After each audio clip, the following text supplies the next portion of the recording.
നാടിന്റെ ഒത്തൊരുമയുടെയും സാഹോദര്യത്തിന്റെയും മഹത്തായ സന്ദേശം പകരുന്നതാണ് ചെട്ടികുളങ്ങരയിലെ കുതിരച്ചുവട്ടിൽ കഞ്ഞിവീഴ്ത്തൽ ചടങ്ങ്. ഇതിലെ ഇലക്കുമ്പിളിനു മുന്നിൽ വലിയവനോ ചെറിയവനോ ഇല്ല, പണ്ഡിതനോ പാമരനോ ഇല്ല, സവർണനോ അവർണനോ ഇല്ല, എല്ലാവരും ഇവിടെ സമന്മാർ. കഞ്ഞി കുടിക്കാനിരിക്കുന്നവരിൽ ആരോ ഒരാൾ ചെട്ടികുളങ്ങര അമ്മയാണെന്ന പ്രബല വിശ്വാസവും ഈ ഒത്തൊരുമയ്ക്ക് പിന്നിലുണ്ട്. വർഗവർണ്ണ സമ്പത്ത് ഭേദമില്ലാതെ അമ്മയുടെ അമൃതത്തിൽ പങ്കുകൊള്ളുന്നതിന്റെ മഹനീയതയുണ്ട് ചെട്ടികുളങ്ങരയിലെ കുതിരച്ചുവട്ടിൽ കഞ്ഞി വീഴ്ത്തൽ എന്ന ചടങ്ങിന്. ഈ ഇലക്കുമ്പിളിനു മുന്നിൽ വലിയവനോ ചെറിയവനോ ഇല്ല, പണ്ഡിതനോ പാമരനോ ഇല്ല, സവർണനോ അവർണനോ ഇല്ല, എല്ലാവരും ഇവിടെ സമന്മാർ. കഞ്ഞി കുടിക്കാനിരിക്കുന്നവരിൽ ആരോ ഒരാൾ ചെട്ടികുളങ്ങരയമ്മയാണെന്ന പ്രബല വിശ്വാസവും ഈ ഒത്തൊരുമയ്ക്ക് പിന്നിലുണ്ട്. ഓലക്കീറുകൊണ്ട് വൃത്താകൃതിയിൽ നിർമ്മിച്ച തടയിൽ തൂശനില വെച്ച് അതിലേക്ക് ചൂട് കഞ്ഞിയൊഴിച്ച് ഒപ്പം നാടൻ കാർഷിക വിഭവങ്ങളുടെ കൂട്ട് എന്ന് പറയാവുന്ന അസ്ത്രം, മുതിരപ്പുഴുക്ക് എന്നിവയും മേമ്പൊടിക്ക് കടുമാങ്ങയും ചേർത്ത് കഴിച്ചു തുടങ്ങുമ്പോൾ ഓരോരുത്തരിലും ഒരു സമ്പൂർണ്ണ ഓണാട്ടുകരക്കാരൻ സ്വയം ആവാഹിക്കപ്പെടുകയാണ്.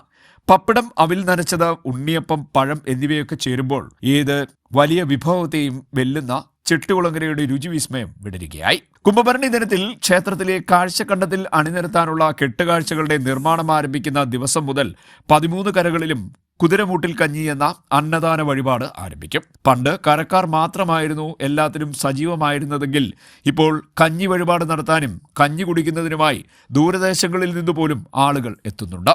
ചെട്ടികുളങ്ങര ഭഗവതി ക്ഷേത്രത്തിൻ്റെ ഐതിഹ്യവുമായി ബന്ധപ്പെടുന്ന ഒന്നാണ് കുതിരച്ചുവട്ടിൽ നടന്നു വരുന്ന കഞ്ഞിസദ്യ വഴിപാട്. ചെട്ടികുളങ്ങര ഭഗവതി ചെട്ടികുളങ്ങരയിൽ ആദ്യമായി എത്തിയപ്പോൾ ഭഗവതി ആദ്യമായി കഴിച്ച നിവേദ്യമാണ് ഇന്ന് നമ്മൾ ഈ കുതിരച്ചുവട്ടിൽ കഞ്ഞിസദ്യ എന്ന പേരിൽ ഭക്തജനങ്ങൾക്ക് വിളമ്പിക്കൊടുക്കുന്ന കഞ്ഞി. ഇന്നിപ്പോൾ നെൽകൃഷിയും മുതിരക്കൃഷിയും ഒക്കെ ഓണാട്ടുകരയ്ക്ക് അന്യമായിട്ടുണ്ടെങ്കിലും വരുന്ന ഒരു തലമുറയോട് നമുക്ക് നീതി പുലർത്താൻ ഈ കഞ്ഞിസദ്യ വഴിപാടിലൂടെ കഴിയുന്നുണ്ട്. നമ്മുടെ കൊച്ചു കുട്ടികൾക്ക്, വരുന്ന തലമുറയ്ക്ക് മുതിരയുടെയും കഞ്ഞിയുടെയും ഒക്കെ രസകരമായ രുചി ആസ്വദിക്കുന്നതിന് വേണ്ടുന്ന എല്ലാ ക്രമീകരണങ്ങളും എല്ലാ കെട്ടുകാഴ്ചകൾ ഒരുക്കുന്ന സ്ഥലങ്ങളിലും നടക്കുന്നുണ്ട്. കഞ്ഞി വഴിപാട് നടത്തുന്നവർ ആദ്യം കരയുടെ ആസ്ഥാനത്തെത്തും. നിർമ്മാണം പുരോഗമിക്കുന്ന കെട്ടുകാഴ്ചയ്ക്ക് സമീപമെത്തി ദക്ഷിണ വെച്ച് കരക്കാരെ കഞ്ഞിക്കായി ക്ഷണിക്കും. താലപ്പൊലിയുടെ അകമ്പടിയോടുകൂടി കഞ്ഞി നടക്കുന്ന സ്ഥലത്തേക്ക് കരക്കാരെ സ്വീകരിച്ച് ആനയിക്കുകയും ചെയ്യും. കുത്തിയോട്ട പാട്ടുകൾ പാടി കരക്കാർ വഴിപാട് നടക്കുന്ന സ്ഥലത്തെത്തി കഞ്ഞിസദ്യയിൽ പങ്കെടുക്കും.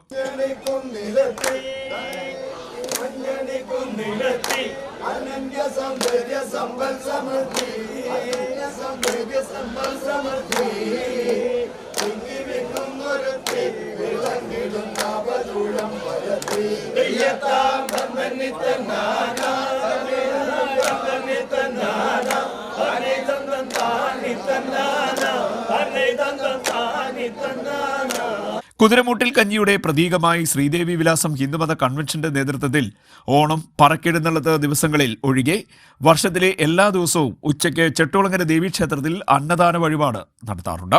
ഇപ്പോൾ അത്താഴക്കഞ്ഞിയും ക്ഷേത്രത്തിൽ ക്രമീകരിച്ചിട്ടുണ്ട്. CDNet news, Kayamkulam.